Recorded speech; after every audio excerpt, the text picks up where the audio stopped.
Sudah waktunya Anda mengambil tindakan untuk menyembuhkan anak dari kecanduan. Lakukan sekarang atau Anda akan menyesalinya nanti.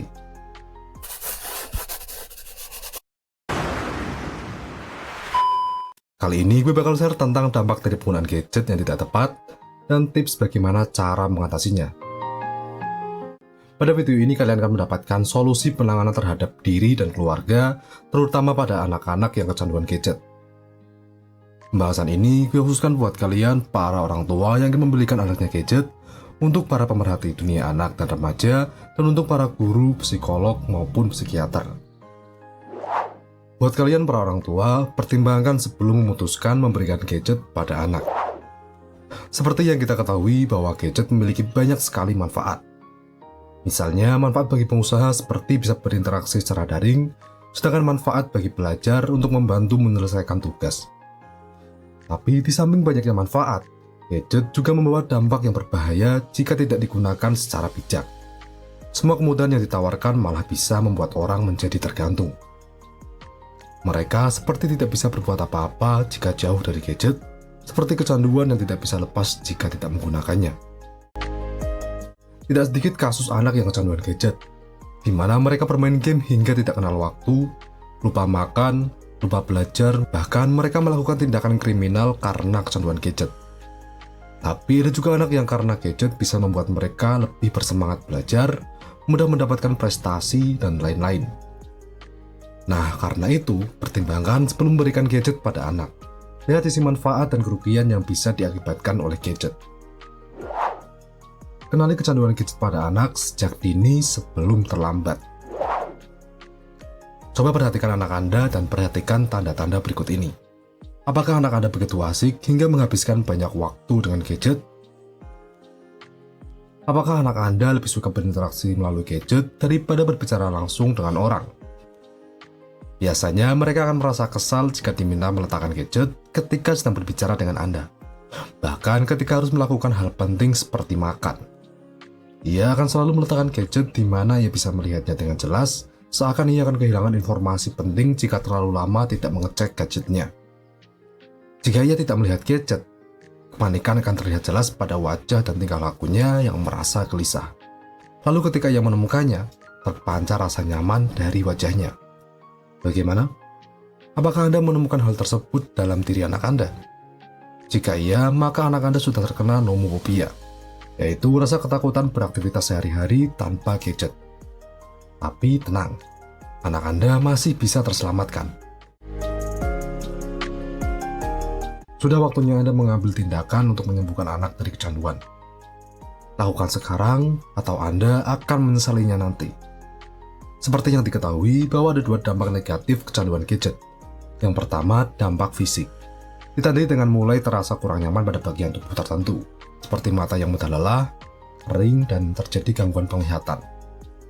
Yang kedua, dampak psikis. Seperti kurang pandai bersosialisasi, cenderung merasa kesepian yang bisa memicu depresi dan stres, dan kurang fokus serta mudah cepat emosi. Tips untuk orang tua dan guru dalam mencegah dan mengatasi kecanduan gadget pada anak. Orang tua dan guru perlu memahami bahwa tujuan membatasi anak menggunakan gadget itu adalah untuk kepentingan dan kebaikan si anak sendiri. Dengan itu, kerjasama kedua belah pihak sangat dibutuhkan. Banyak cara yang bisa digunakan.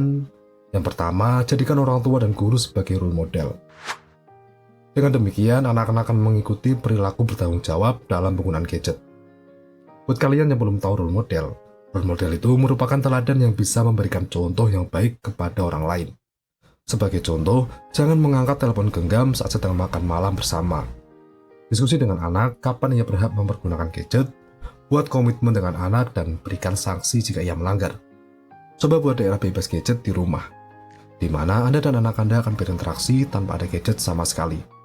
Di sekolah, guru bisa berperan dengan berbagai cara, seperti menerapkan aturan tentang penggunaan gadget, minta siswa menyimpan gadget dan hanya mengizinkan pemakaian saat istirahat. Jika ada yang melanggar, bisa diberikan sanksi, dan untuk keperluan mendesak, orang tua bisa menghubungi pihak sekolah. Lakukan pengawasan pada situs yang tidak sesuai dengan anak. Sekolah bisa melakukan blokir pada situs tertentu. Berikan pengarahan mengenai situs yang lebih bermanfaat pada siswa. Contohnya, channel Human 1% ini. Selain itu, guru juga mulai mempergunakan alternatif sumber informasi selain dari gadget. Dan penting untuk memberi pemahaman pada anak akan bahaya mempergunakan gadget terlalu lama. Dengan demikian, anak akan mengikuti aturan yang dibuat karena sadar akan bahaya, bukan sekadar menurut karena takut tidak diberikan izin untuk mempergunakan gadgetnya lagi.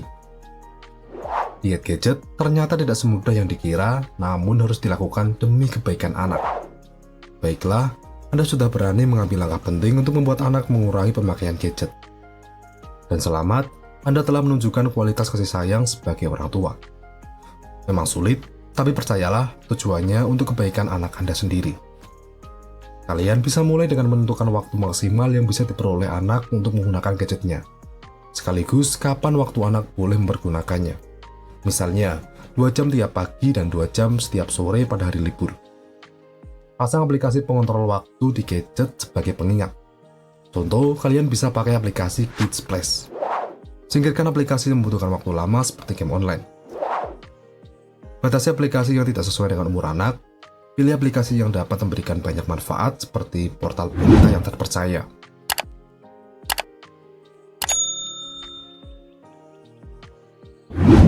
Jika anak memohon untuk membuka aplikasi baru, teliti terlebih dahulu sebelum Anda memberikan izin. Tapi jika terpaksa anak membuka situs tertentu seperti YouTube dan sosial media, tetap dampingi anak. Awasi sehingga anak tidak sempat menemukan hal-hal yang belum sesuai dengan usianya.